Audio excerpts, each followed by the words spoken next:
자, 이렇게 야당이 분열됐기 때문에요. 단일화 이슈 굉장히 중요했는데요. 오늘이 사실상 데드라인입니다. 네. 골든타임이라고도 얘기를 누가 했던데요. 네. 내일부터 저희 주제도 나와 있지만 내일부터 투표지 인쇄가 들어가거든요. 단일화가 다급한데 지금 갈 길이 멀지만 잘 안 보입니다. 저희가 오늘 국회 정론관에서 있었던 단일화를 원하는 후보들 기자회견을 모아봤거든요. 한번 직접 보고 얘기하겠습니다. 저희 단일화 요청에 대답이 없으셨던 이지수 후보가 오늘 단일화 방식에 대한 제안을 해주신 점 진심으로 감사드립니다. 여당과 1대1 상황을 만들지 못하면 수도권은 완패가 자명합니다. 대승적인 차원에서 제가 희생물이 될지언정 활로를 뚫어야 한다고 생각했기에. 자, 성시용 기자, 두 사람 단일화 지금 이제 몇 시간 안 남았는데 과연 단일화 성사될 수 있을 것 같으신가요? 어떤가요? 두 국민의당 후보와 더민주 이지수. 일단 방식에는 합의를 했는데 어떻게 보시나요? 글쎄요. 지금 단일화 얘기는 지금 각 지역에서 계속해서 나오고 있는데 네. 두 후보가 단일화를 할지는 조금 더 좀 지켜봐야 할 것 같고요. 네. 네, 그렇습니다. 또 사실 더불어민주당은 이제 더 이상 당 차원에서는 야권연대나 뭐 단일화 문제를 언급하지 않기로 했거든요. 그렇기 때문에 조금 더 각 후보들이 어떻게 나서느냐에 따라서 좀 달라질 것으로 보입니다. 네. 네.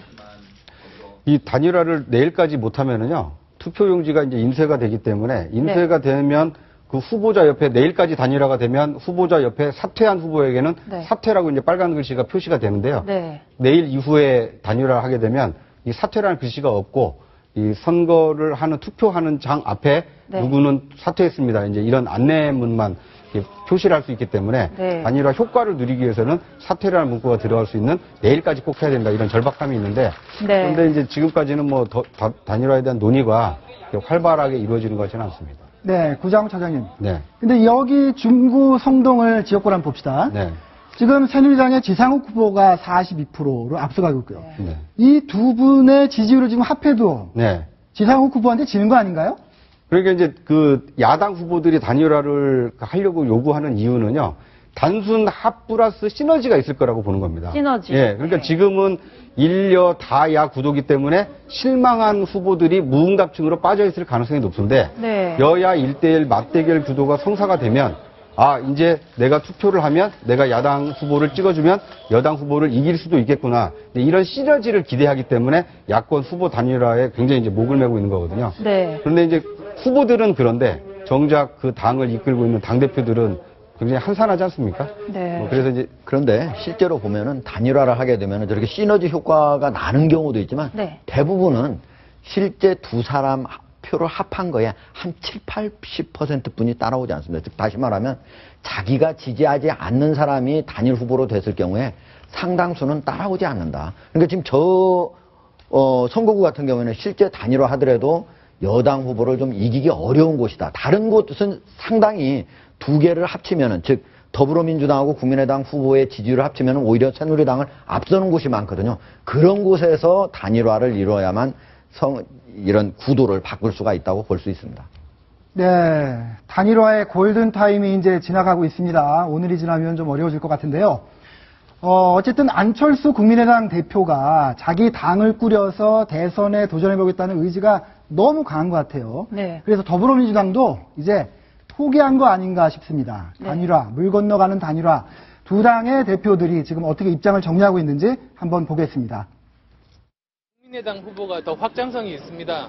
그래서 만약에 정말 더민주에서 그 후보 단일화를 하지 않으면 역사의 죄를 짓는다고 한다면 국민의당 후보에게 양보하는 게 도리죠. 그렇게 말씀하시는 것은 야권이 함께 힘을 모으기 위한 단일화를 하자라는 그런 자세가 아니라고 생각합니다. 지금 국민의당과는 안철수 대표의 반대 때문에 당과 당 차원의 단일화 협의가 불가능한 상황입니다. 자, 골든타임 계속 지나가고 있는데 어쨌든 정장선 더민주의 선거대책본부장 진전되는 상황이 없다. 이제는 단일화 논의 더 이상 안 될 것 같다. 실질적으로도 좀 어려워지고 있다고 생각한다. 사실상 단일화를 포기하는 게 아닌가 뭐 이런 생각이 들기도 합니다. 어떻게 보십니까? 지금 보면은 문재인 전 대표하고 그리고 안철수 대표가 서로 다른 주장을 했잖아요. 안철수 대표는 우리 당 후보가 사실은 좀 지지율은 좀 낮은데 우리한테 단일화를 하면은 표의 확장성이 있으니까 우리한테 단일화를 해야 된다. 이런 얘기고 어떻게 보면 더불어민주당 같은 경우는 야, 여론조사 해가지고 가장 지지율이 높은 사람으로 단일화를 해야 되는 거 아니냐 이런 얘기거든요. 그런데 두 사람 다 맞는 말인 게요. 왜냐면은 국민의당 후보의 지지자 중에는 상당수가 새누리당 지지자도 있습니다. 그러니까 안철수 대표의 말도 어느 정도 일리는 있다는 것을 말씀드리고 싶습니다. 근데 이게 당대당으로 단일화하는 논의가 지속이 계속돼 왔다면 모르겠지만 지금 뭐 개인적 후보자들끼리 단일화 얘기를 하면 이게 1차적으로 뭐 내일 투표용지에 인쇄되는 것도 그렇지만요. 이제 금요일 토요일 되면 이제 사전 투표합니다.